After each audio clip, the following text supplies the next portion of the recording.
Hi guys, my name is Chandrasekhar Barula and my number is 9899123008. So हम information system audit पढ़ रहे थे और उसमें पढ़ रहे थे इन्वायरमेंटल एक्सेस कंट्रोल्स। तो हम पढ़ रहे थे टेक्निकल कंट्रोल्स, और टेक्निकल कंट्रोल्स में हमने फायर सप्रेशन सिस्टम पढ़ना है। तो फायर सप्रेशन सिस्टम हमारी स्टडी कहती है कि फायर टेक्निकल कंट्रोल्स में एक कंट्रोल है फायर सप्रेशन सिस्टम। तो इन्वायरमेंटल कंट्रोल्स में अगर कहीं प्रॉब्लम आ गई, यानी आग लग गई, आग की वजह से इन्वायरमेंटल एक्सेस कंट्रोल्स वायलेट हो गए, यानी अनडिज़ायरेबल रिजल्ट आया इन्वायरमेंट में। कौन सा अनडिज़ायरेबल रिजल्ट? आग लग गई। आग लगना एक अनडिज़ायरेबल रिजल्ट है। तो उसको आप कैसे टेक्निकल कंट्रोल से कंट्रोल करोगे? वो फायर सप्रेशन सिस्टम लगाओगे। तो फायर सप्रेशन सिस्टम की रेटिंग होती है class A, class B, class C, class D. अलग अलग तरीके फायर के अनुसार होता है।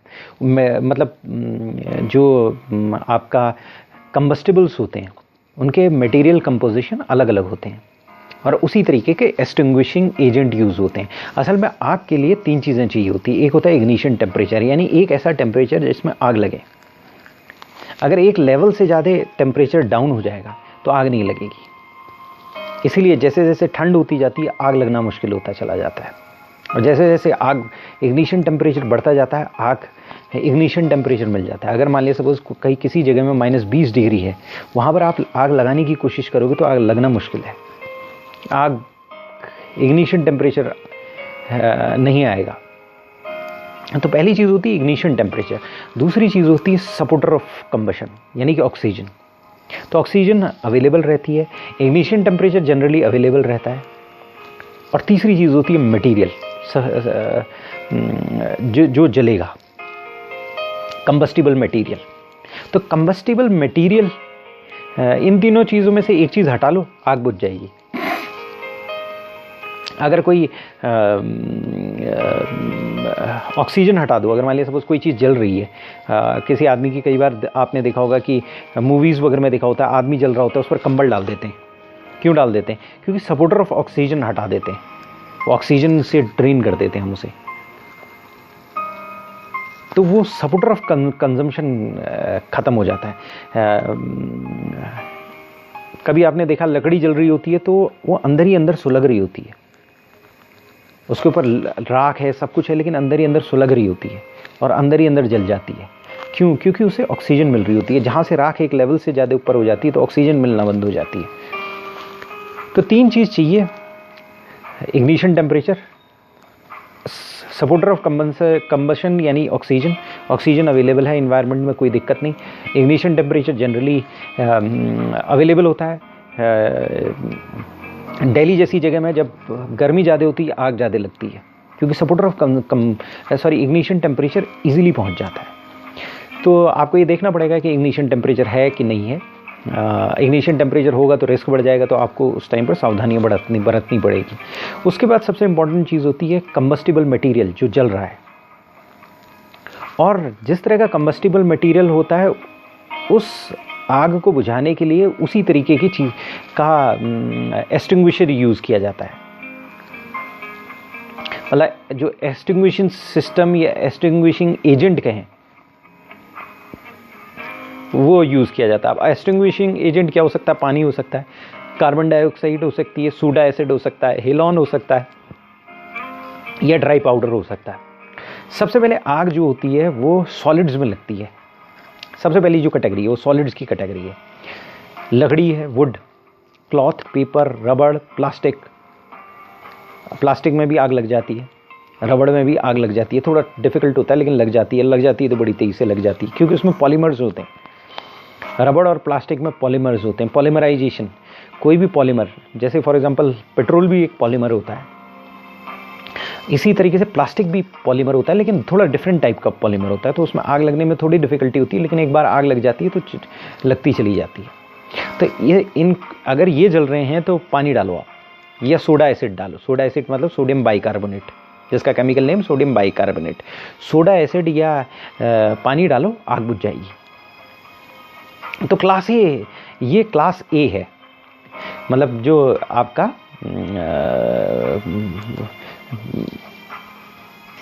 क्लास ए फायर। तो ये क्लासीफायर है, और क्लासीफायर को हम बुझाना है तो पानी या सोडा एसिड से बुझाएंगे। और उसमें क्या है कि मोस्टली सॉलिड्स में लगी हुई आग, यानी कि अगर लकड़ी है, क्लॉथ है, पेपर है, रबड़ है, प्लास्टिक्स हैं, तो वो क्लासीफायर में आएगा और उसको बुझाने के लिए हम पानी या सोडा एसिड का इस्तेमाल करेंगे। उसके बाद क्लास बी फायर है। क्लास बी फायर में क्या होता है, लिक्विड या गैशियस इन्फ्लेमेबल लिक्विड्स या गैस जो होती हैं वो क्लास बी में आती हैं, और इसको बुझाने के लिए कार्बन डाइऑक्साइड की ज़रूरत पड़ती है। क्योंकि अगर मान लिया सपोज कोई लिक्विड है और उसमें पानी डालोगे तो पानी नीचे बैठ जाएगा। जैसे पेट्रोल में आग लगी, आपने पानी डाला, पानी नीचे बैठ जाएगा। उसके अलावा अगर मान लिया सपोज गैस है, कोई गैस निकल रही है, उसमें आग लगाओगे, पानी डालोगे, क्या है, पानी नीचे बैठ जाएगा, वो आग चलती रहेगी। तो लिक्विड या गैस की आग जो है बुझाने के लिए आपको या तो कार्बन डाइऑक्साइड चाहिए, या सोडा एसिड चाहिए, या हेलोन चाहिए, पानी नहीं चाहिए। फिर है class C. Class C electrical fires हैं। अगर उसमें पानी डालोगे तो इलेक्ट्रिकल फायर्स में क्या होगा आप खुद ही जानते हो, प्रॉब्लम और क्रिएट हो जाएगी। तो क्लास सी फायर में आप पानी का यूज़ नहीं कर सकते क्योंकि इलेक्ट्रिकल फायर्स हैं। तो या तो आपको कार्बन डाइऑक्साइड यूज़ करनी पड़ेगी, हेलोन यूज़ करनी पड़ेगी। कार्बन डाइऑक्साइड की परत लगते ही ऑक्सीजन कट जाती है, हेलोन की परत लगते ही ऑक्सीजन कट जाती है। हेलोन एक गैस होती है, फायर एक्सटिंग्विशर वगैरह में यूज़ होती है।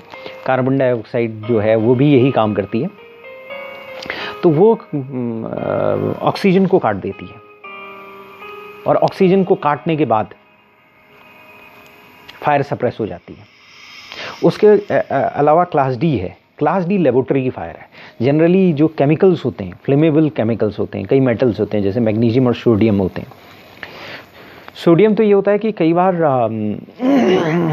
क्या होता है कि एक एग्जांपल है एक लेबोरेटरी का,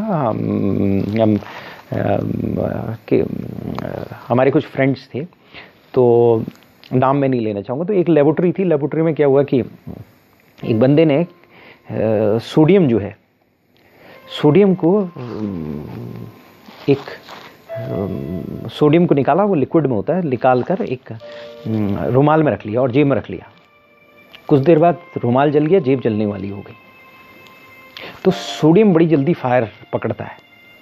मैग्नीशियम, सोडियम, ये इनमें आपको स्पेशल ड्राई पाउडर डालना पड़ता है। एक ड्राई पाउडर आता है, एक कोटिंग होती है, स्पेशल स्मूदरिंग और कोटिंग होती है, तो वो डालना पड़ता है। वो पाउडर डालोगे तो ये आग बुझ जाएगी। Class D fire chemical laboratory में होती है, ऑफिस एनवायरनमेंट में बहुत कम होती है। तो आपको जनरली क्या है, class A, class B, class C fire आपको दिखेगी। क्लास ए जो है सॉलिड की है, क्लास बी जो है लिक्विड या गैस की है, क्लास सी जो है इलेक्ट्रिकल है, और क्लास डी जनरली लेबोरेटरी वाली है, केमिकल्स की आगे, मेटल्स, केमिकल्स और मेटल्स की आगे। क्लास डी जो है स्पेशल पाउडर लगेगा। क्लास ए में पानी डाल दो, सोडा एसिड डाल दो, सोडियम बाइकार्बोनेट यानी। क्लास बी जो है वो लिक्विड और गैस है, उसमें पानी तो असर नहीं करेगा, तो आपको कार्बन डाइऑक्साइड, सोडा गैस या हेलोन डालना पड़ेगा, हेलोन गैस डालनी पड़ेगी ताकि एक परत बन जाए। इलेक्ट्रिकल फायर्स है तो उसमें पानी तो डाल ही नहीं सकते, कार्बन डाइऑक्साइड या हेलोन डालना है आपको। अगर आपने सोडा एसिड डाला तब भी प्रॉब्लम आ जाएगी, पानी जैसा ही होता है सोडा एसिड, आपने डाला तो फिर प्रॉब्लम क्रिएट हो जाएगी। इलेक्ट्रिकल फायर में सोडा एसिड भी नहीं डाल सकते, केवल कार्बन डाइऑक्साइड और हेलोन डाल सकते हैं। तो ये फायर सप्रेशन सिस्टम है। फायर सप्रेशन सिस्टम आपको ये देखना पड़ेगा कि आग कैसी लगी, और उसी के अनुसार आपको फायर सप्रेशन सिस्टम यूज़ करने पड़ेंगे। असल में फायर सप्रेशन सिस्टम को बेसिकली दो भागों में डिवाइड किया जाता है, वाटर बेस्ड सिस्टम और गैस बेस्ड सिस्टम। हमारी स्टडी कहती है वाटर बेस्ड सिस्टम को उसने क्लासीफाई किया है पहला वेट पाइप स्प्रिंकलर्स में, दूसरा है ड्राई पाइप स्प्रिंकलर्स, और तीसरा है प्री एक्शन। यानी वाटर बेस्ड सिस्टम जो है या तो वेट पाइप स्प्रिंकलर्स होंगे, या ड्राई पाइप स्प्रिंकलर्स होंगे, या आपके प्री एक्शन होंगे। तो वेट पाइप स्प्रिंकलर्स क्या होते हैं, वेट पाइप स्प्रिंकलर्स हमेशा वेट होते हैं, यानी कि पानी बिल्कुल तैयार रहता है, बिल्कुल गिरने के लिए तैयार रहता है। आपके सीलिंग में अगर एक वेट पाइप स्प्रिंकलर्स लगाए या वॉल्स में लगाए तो पानी हमेशा रहेगा, पानी जो है लास्ट एंड तक उसके पानी रहता है। तो उसमें एक फ्यूजिबल लिंक होता है, आग का जैसे ही हीट बढ़ती है तो वो फिजिकल नोजल मेल्ट कर जाता है, और मेल्ट करते ही पानी बाहर आ जाता है।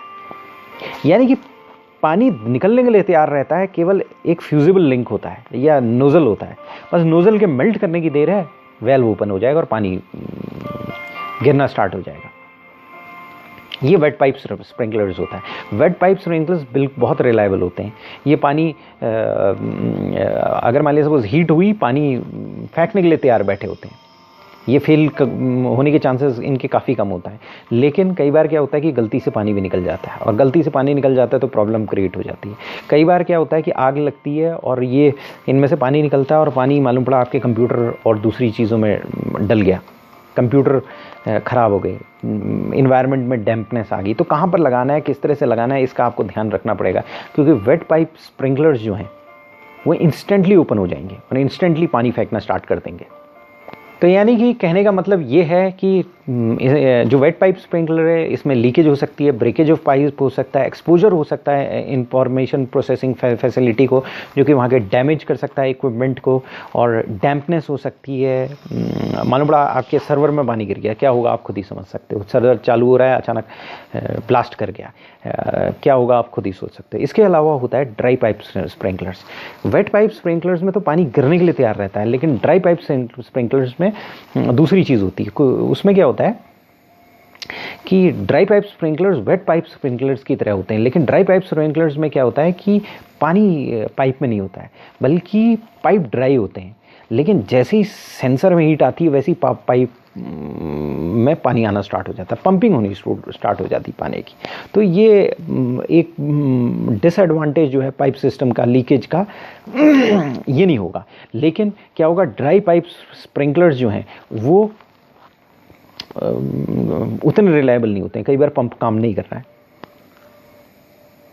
आपके जो नल है, जो पानी ला रहा है, उसमें कुछ गंदगी अटक गई है, पंपिंग नहीं हो पाई लास्ट मोमेंट में, तो कई प्रॉब्लम्स आ सकती हैं। ये उतने रिलायबल नहीं है, लेकिन इनमें डिसएडवांटेज नहीं होता है कि फटाफट पानी गिरने का डिसएडवांटेज नहीं होता है। जैसे ही आग लगी, अलार्म बजा, डिटेक्शन हुआ, सेंसर ने कहा भैया हीट राइज हो रही है, और सेंसर ने कहा कि भाई पानी पंप करना चालू कर दो, और पानी पंप होना चालू हुआ। लेकिन सेंसर काम नहीं किया, या पानी पंपिंग नहीं हो पाई, या पाइप में गंदगी है, तो ड्राई पाइप स्प्रिंकलर्स में ये प्रॉब्लम आ सकती है। तो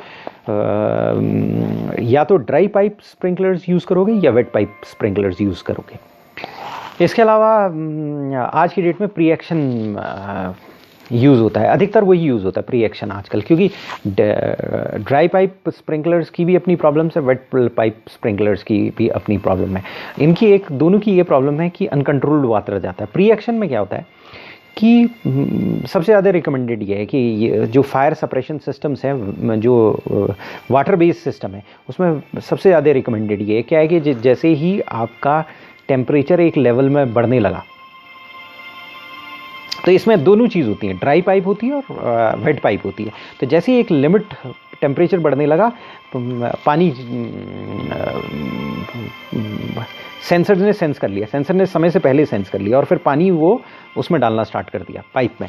और पाइप के आगे नोज़ल होती है, एक पर्टिकुलर टेम्परेचर होते ही नोज़ल मेल्ट आउट हो जाती है, उसके बाद पानी रिलीज़ होता है। तो जैसे ही एक टेम्परेचर हुआ, अलार्म बजा, आपको पता चल गया कि भैया पानी चढ़ना चालू हो गया, और एक लिमिट हो गई टेम्परेचर की, उससे एक्सीड कर गया, तो उसके बाद मालूम पड़ा सपोज टेम्परेचर हुआ 40 डिग्री या 42 या 45 डिग्री हुआ, 45 डिग्री होते ही पानी चढ़ना स्टार्ट हो गया, 70 डिग्री होते ही नोज़ल मेल्ट कर गई। तो आपको ये पता चल जाएगा कि 45 डिग्री में आपको पता चल जाएगा कुछ प्रॉब्लम हो रही है, अलार्म आ जाएगा। तो आप मैनुअल इंटरवेंशन कर सकते हो, आप डिस्चार्ज होने से पहले इक्विपमेंट को कुछ बचाना चाहते हो बचा सकते हो, इक्विपमेंट को ऑफ करना चाहते हो ऑफ कर सकते हो, वहाँ जाकर देख सकते हो कि भाई कहीं फॉल्स अलार्म तो नहीं है। तो ये प्री एक्शन आजकल बहुत ज़्यादा यूज़ हो रहा है। तो दो बेसिकली सिस्टम है, एक वाटर बेस्ड सिस्टम है और दूसरा गैस बेस्ड सिस्टम है। गैस बेस्ड सिस्टम में क्या है, कार्बन डाइऑक्साइड या हीलोन गैस यूज़ होती है। कार्बन डाइऑक्साइड ऑक्सीजन को कट करती है। और हाँ, मैंने बोला कि 3 क्रिटिकल कंपोनेंट हैं कंबशन के, उसमें से एक क्रिटिकल कंपोनेंट है ऑक्सीजन, उसको कट कर देती है कार्बन डाइऑक्साइड। लेकिन कार्बन डाइऑक्साइड हार्मफुल होती है। क्यों हार्मफुल होती है? हम ऑक्सीजन लेते हैं और कार्बन डाइऑक्साइड बाहर भेजते हैं। तो ये केवल अनमैन्ड कंप्यूटर फैसिलिटी में इसको रिकमेंड किया जाता है, पोर्टेबल फॉर्म में किया जाता है, या हैंडल्ड फायर एक्सटिंग्विशर्स में किया जाता है। और अगर मान लिया सपोज आपके पास पोर्टेबल फायर एक्सटिंग्विशर है, तो उसमें जनरली CO2 होगा या सोडा एसिड होगी। तो उसको क्या होगा कि एग्जिट में होती है, आप जाते हो ऑफिसेज में तो देख सकते हो, या मूवीज़ वगैरह, हॉलीवुड वगैरह की मूवीज़ में तो आप काफ़ी ज़्यादा देखोगे एग्जिट वगैरह में लगा हुआ है, या इंडियन ऑफिसेज में देखोगे। और इंडियन ऑफिसेज में कई अच्छे मल्टीनेशनल कंपनी के ऑफिसेज में जहाँ पर इन सब चीज़ों का ध्यान दिया जाता है, वहाँ पर रखे होते हैं फायर सप्रेशन सिस्टम्स रखे होते हैं। तो आप लाल कलर का वो फायर एक्सटिंग्विशर देखोगे और वो क्लियरली मार्क्ड होंगे कि किस फायर टाइप के लिए यूज़ करने हैं, और रेगुलरली चेक किए जाएंगे लाइसेंस पर्सनल के द्वारा। लेकिन ये हार्मफुल होती है, मतलब CO2 बेस्ड है तो हार्मफुल होती है। इसीलिए अनमैन्ड कंप्यूटर फैसिलिटी में होगी, पोर्टेबल तरीके से यूज़ होगी, या हैंडल्ड फायर एक्सटिंग्विश में यूज़ होगी। उसके बाद हेलेन गैस यूज़ की जाती है। तो हेलॉन जो है इनर्ट गैस है, ये इक्विपमेंट को डैमेज नहीं करती। वाटर सिस्टम्स को अगर आप उनका वाटर सिस्टम्स का यूज़ कर रहे हैं तो क्या होता है कि कोई रेजिड्यू रह जाता है, मार्किंग रह जाती है। अगर पानी यूज़ कर रहे हैं, अगर मान लिया सपोज वाटर यूज़ कर रहे हैं, अगर मान लिया सपोज आग लगी हुई है और अगर मान लिया कोई IT का इक्विपमेंट है, पानी गिर गया, तो उसमें क्या होगा कि रेजिड्यू, सॉलिड या लिक्विड रेजिड्यू रह जाएगा। लेकिन हेलोन कोई रेजिड्यू नहीं रखता है। कार्बन डाइऑक्साइड भी रिएक्ट कर जाती है कई सिचुएशंस में, लेकिन हेलोन इनर्ट गैस है, वो किसी के साथ रिएक्ट ही नहीं करती है। हेलोन को सबसे सूटेबल एजेंट माना जाता था फायर सप्रेशन सिस्टम के लिए, और आज भी है। लेकिन क्या हुआ कि हेलोन ऐसा है कि एक लिमिट से ज़्यादा सेफ नहीं मानी जाती है। इसलिए नहीं मानी जाती क्योंकि ये ओजोन डिप्लीटिंग एजेंट है। हेलोन पहले आपके रेफ्रिजरेटर्स वगैरह में भी यूज़ होती थी। तो क्योंकि ओजोन लेयर, ओजोन की परत जो पृथ्वी के चारों तरफ ओजोन की परत है, उसको डिस्ट्रॉय करती है। तो इंटरनेशनल एग्रीमेंट हुआ, मॉन्ट्रियल प्रोटोकॉल हुआ, और वहाँ पर एक एग्रीमेंट हुआ 1994 में, जिसमें हेलोन गैस का प्रोडक्शन बंद कर दिया गया। मतलब हेलोन प्रोड्यूस होती है लेकिन बहुत कम प्रोड्यूस होती है। लेकिन लेकिन ये सबसे अच्छा फायर सप्रेशन सिस्टम है। अगर आप देखोगे तो हेलोन सबसे अच्छा फायर सप्रेशन सिस्टम है, सूटेबल फायर सप्रेशन सिस्टम है। लेकिन चूंकि ये ओजोन लेयर को हार्म पहुंचाती है, इसलिए बंद किया गया। ओजोन परत एक परत है जो पृथ्वी के चारों तरफ लगी रहती है। कोई भी पृथ्वी से जो किरणें आती हैं, सूरज की या दूसरी किरणें आती हैं, तो उसमें से अल्ट्रावायलेट रेज को वो रोकती है। अगर ओजोन होल ज़्यादा बड़ा हो गया और आपके पास ओजोन, आप सूरज में ज़्यादा बैठने लग गए और सूरज की किरणें आप पर लगने लगी और वो अल्ट्रावायलेट रेज आप पर होने लगी, तो आपको कैंसर हो सकता है, कई तरह की बीमारियां हो सकती हैं, आदमी जेनेटिक म्यूटेशन हो सकते हैं। तो ओजोन लेयर हमारे लिए बहुत इंपॉर्टेंट है। ओजोन लेयर डिप्लीट नहीं होनी चाहिए, और ओजोन लेयर डिप्लीट ना हो इसके लिए मॉन्ट्रियल प्रोटोकॉल बनाया गया। एक एग्रीमेंट है जिसमें ओजोन के हेलोन के प्रोडक्शन के लिए को बैन कर दिया गया। और रेफ्रिजरेटर वगैरह इसमें पहले काफ़ी ज़्यादा यूज़ होती थी। तो गैस बेस्ड सिस्टम में दो चीज़ें हैं, कार्बन डाइऑक्साइड और हेलोन। हेलोन सबसे बेस्ट सप्रेशन सिस्टम है, लेकिन हेलोन को बैन कर दिया गया है। कार्बन डाइऑक्साइड है, लेकिन कार्बन डाइऑक्साइड डेंजरस हो सकती है, क्योंकि आप सिंपल बात ही है कि आप सांस लेते हो, ऑक्सीजन लेते हो, बाहर क्या निकलती कार्बन डाइऑक्साइड, तो आपके लिए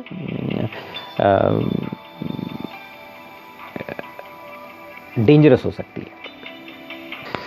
तो एक बार इसको रिपीट कर लेते हैं। चार टाइप के फायर सप्रेशन सिस्टम होते हैं, जिनको class A, B, C, D classify किया गया है। क्लास A जो है सॉलिड्स के लिए है, क्लास B है लिक्विड्स या गैसेस के लिए, क्लास C इलेक्ट्रिसिटी के लिए, इलेक्ट्रिकल फायर वगैरह हुई, क्लास D जो है लेबोरेटरी के लिए। जब भी क्लास A होगा तो आप वाटर और सोडा एसिड डालोगे, क्योंकि सॉलिड्स के लिए है तो क्लोथ, पेपर, रबड़, प्लास्टिक, वुड, लकड़ी है, कपड़ा है, पेपर है, रबड़ है, इसमें कोई आग लग रही है तो क्लास ए सप्रेशन सिस्टम यूज़ करोगे। और वो क्या है, पानी उठाओ डालो, सोडा एसिड है, सोडियम बाइकार्बोनेट, उसे डालो। क्लास बी में क्या है, लिक्विड्स होते हैं और गैसेज होते हैं, जो इन्फ्लेमेबल लिक्विड्स होते हैं और गैसेज होते हैं। तो क्लास बी के लिए आप कार्बन डाइऑक्साइड डालोगे और सोडा एसिड डालोगे, या हीलोन गैस भी डाल सकते हो, जो कि मॉन्ट्रियल प्रोटोकॉल से बंद कर दी गई अब, लेकिन हीलोन का यूज़ कर सकते हो अगर है तो। कई अंडर डेवलप्ड कंट्रीज़ हीलोन को आज भी प्रोड्यूस करती हैं, इंडिया में भी हीलोन प्रोड्यूस होती है। इलेक्ट्रिकल फायर्स जो है वो क्लास सी में आता है, उसमें पानी डालोगे तो प्रॉब्लम हो जाएगी, सोडा एसिड डालोगे तो प्रॉब्लम हो जाएगी, कार्बन डाइऑक्साइड या हीलोन ही डाल सकते हो। फिर क्लास डी जो है फ्लेमेबल केमिकल्स या मेटल्स हैं, जैसे मैग्नीशियम और सोडियम, बेसिकली लेबोरेटरी में लगने वाली केमिकल से लगने वाली आग को कंट्रोल किया जाता है और इसके लिए पाउडर यूज़ किया जाता है। उसके बाद फायर सप्रेशन सिस्टम दो टाइप के हो सकते हैं, वाटर बेस्ड और गैस बेस्ड। वाटर बेस्ड में वेट पाइप स्प्रिंकलर्स हो सकते हैं। वेट पाइप स्प्रिंकलर्स का मतलब क्या है कि पाइप में से पानी निकलने के लिए तैयार है, जैसे एक पर्टिकुलर टेम्परेचर हुआ, नोज़ल मेल्ट हुई, वो उसमें फ्यूजिबल लिंक होता है, नोज़ल होती है, नोज़ल मेल्ट हुई और पानी निकलना स्टार्ट हो गया। लेकिन कई बार क्या होता है, पानी इसमें प्रॉब्लम हो सकती है, पानी गलती से निकल गया तो प्रॉब्लम हो गई। पानी अगर अनकंट्रोल्ड पानी गिरना स्टार्ट हो जाता है तो वो अगर मान लिया आईटी के इक्विपमेंट में गिर गया, प्रॉब्लम हो गई। तो ये सारे डिसएडवांटेज हैं, तो इसलिए ड्राई पाइप स्प्रिंकलर लाया गया। ड्राई पाइप स्प्रिंकलर में क्या होता है कि पानी होता है, लेकिन पानी जो है एक लिमिट तक पहुंचते ही सेंसर काम करने लग जाते हैं और सेंसर फिर उसको बोलता है पंपिंग, पानी पंप को बोलता है कि पंप करना स्टार्ट करो, और फिर पानी पंप होना स्टार्ट हो जाता है और पानी पंप स्टार्ट होके आग को बुझाता है। उसके बाद प्री एक्शन है, प्री एक्शन दोनों का जोड़ है, यानी कि अगर 45 डिग्री 50 डिग्री तक टेम्परेचर पहुंच गया तो पानी पंपिंग स्टार्ट हो जाएगी, और 70 डिग्री 75 डिग्री जो भी एक प्री डिटर्मिन्ड डिग्री तक पहुंचा तो नोज़ल फ्यूज़ कर जाएगी और फिर पानी निकलना आएगा। तो इसमें मैनुअल इंटरवेंशन आप कर सकते हो, पानी गिरने से पहले मैनुअल इंटरवेंशन कर सकते हो, आपको पता चल जाता है कि भाई कुछ गड़बड़ होने वाली है। तो ड्राई पाइप स्प्रिंकलर्स जो हैं उसमें प्रॉब्लम होती है, उसमें क्या होता है कि जो आपकी पाइप में गंदगी हो सकती है और कई मतलब अलार्म सिस्टम जो है फेल कर जाए, कई चीज़ें हो सकती हैं। तो कई जगह वेट पाइप स्प्रिंकलर यूज़ किया जाता है, लेकिन सबसे ज़्यादा आज की डेट में प्री एक्शन यूज़ किया जाता है, जिसमें दोनों चीज़ों का कॉम्बिनेशन यूज़ किया जाता है। फिर गैस बेस्ड सिस्टम्स होते हैं, गैस बेस में कार्बन डाइऑक्साइड यूज़ की जाएगी, हीलोन की जाएगी। हीलोन तो सबसे बेस्ट चीज़ है, लेकिन सबसे वर्स्ट चीज़ है। बेस्ट चीज़ क्यों है? क्योंकि सूटेबल एजेंट है आग को सप्रेस करने का, ये कोई रेजिड्यू छोड़ता नहीं है, कोई इक्विपमेंट को कोई डैमेज नहीं करता है, उसके अलावा इनर्ट गैस है, किसी से रिएक्शन नहीं करता है, लेकिन ओजोन लेयर की हालत ख़राब कर देता है। तो इसलिए जो वर्ल्ड कम्युनिटी है उसने मॉन्ट्रियल प्रोटोकॉल साइन किया और बोला कि भाई इसका प्रोडक्शन बंद कर दो। 1994 में ये साइन हो गया था। कार्बन डाइऑक्साइड में क्या है, कार्बन डाइऑक्साइड हार्मफुल होती है। हाँ, कार्बन डाइऑक्साइड हम एक्सहेल करते हैं, कार्बन डाइऑक्साइड हार्मफुल होती है, तो वो फायर एक्सटिंग्विशर में यूज़ कर सकते हो और चीज़ में यूज़ कर सकते हो। तो ये गैस बेस्ड सिस्टम्स होते हैं। इसके बाद हमारी स्टडी बोलती है integration and fine tuning of environmental control. तो वो ये बोलती है कि आपको एनवायरमेंटल कंट्रोल को इंटीग्रेट करना पड़ेगा दूसरे सिक्योरिटी पॉलिसीज़ से, क्योंकि एक फाइन ट्यूनिंग होनी चाहिए। क्योंकि आपको आप इन्वेस्टमेंट करोगे एनवायरमेंटल कंट्रोल में, वो ऑप्टिमम होना चाहिए और सिक्योरिटी कॉम्प्रोमाइज़ नहीं होनी चाहिए। मतलब आप रिस्क देखोगे, क्या रिस्क हैं, उसी के अनुसार रिस्क कॉस्ट बेनिफिट एनालिसिस करोगे कि रिस्क ज़्यादा है, कॉस्ट ज़्यादा है, और रिस्क और कॉस्ट एनालिसिस करके आप डिटरमाइन करोगे भाई क्या कॉस्ट लगनी है, क्या इन्वेस्टमेंट लगना है। तो इसको इंडिविजुअली नहीं देखना चाहिए। एनवायरमेंटल कंट्रोल जब आप डिज़ाइन करोगे तो आप फिजिकल कंट्रोल्स भी देखोगे, तो आप इन्वायरमेंटल रिस्क असेसमेंट करोगे, फैसिलिटी प्लानिंग करोगे, फैसिलिटी मैनेजमेंट करोगे, और फिर उसके बाद ओवरऑल एफिशिएंसी देखोगे कि भाई क्या एफिशिएंसी है कंट्रोल्स की, और फिर प्लान करोगे इन्वायरमेंटल कंट्रोल्स के लिए। और प्लानिंग करते समय आपको ये देखना पड़ेगा ये दूसरे फिजिकल कंट्रोल्स, लॉजिकल कंट्रोल्स से किस तरह कॉम्प्लीमेंट करते हैं, किस तरह से इन्हें सिक्योर किया जा सकता है। मतलब एक दूसरे को सिनर्जी के रूप में यूज़ किया जा सकता है, क्योंकि फिजिकल कंट्रोल्स हैं, अगर मान लिया सपोज आप इन्वायरमेंटल कंट्रोल्स और फिजिकल कंट्रोल्स में कई चीज़ कॉमन है। जैसे फॉर एग्जांपल आप बिल्डिंग जिस समय कंस्ट्रक्ट कर रहे हो, साइट को चूज़ कर रहे हो, उस टाइम पर आप इन्वायरमेंट कंट्रोल्स के बारे में भी सोच सकते हो, फिजिकल कंट्रोल्स के भी बारे में सोच सकते हो। अगर आप वॉल बना रहे हो तो आप इन्वायरमेंटल कंट्रोल में भी उसके बारे में भी सोच सकते हो और फिजिकल कंट्रोल में भी के बारे में भी सोच सकते हो। आप ये सोच सकते हो कि भाई ये वॉल जो है फायर रेजिस्टेंस होनी चाहिए और इतनी मजबूत होनी चाहिए कि कोई आदमी इसमें घुस ना सके। तो इस तरीके से दोनों चीज़ों का इंटरडिपेंडेंस और सारी चीज़ों को साथ लेकर हमें चलना है, और सारी चीज़ों को साथ लेकर हमें इन्वायरमेंटल कंट्रोल्स को डिज़ाइन करना है। और ऐसा नहीं करना है कि सारा इन्वेस्टमेंट इन्वायरमेंटल कंट्रोल में लग जाए, एक ऑप्टिमम लेवल ऑफ इन्वेस्टमेंट हो। थैंक्स।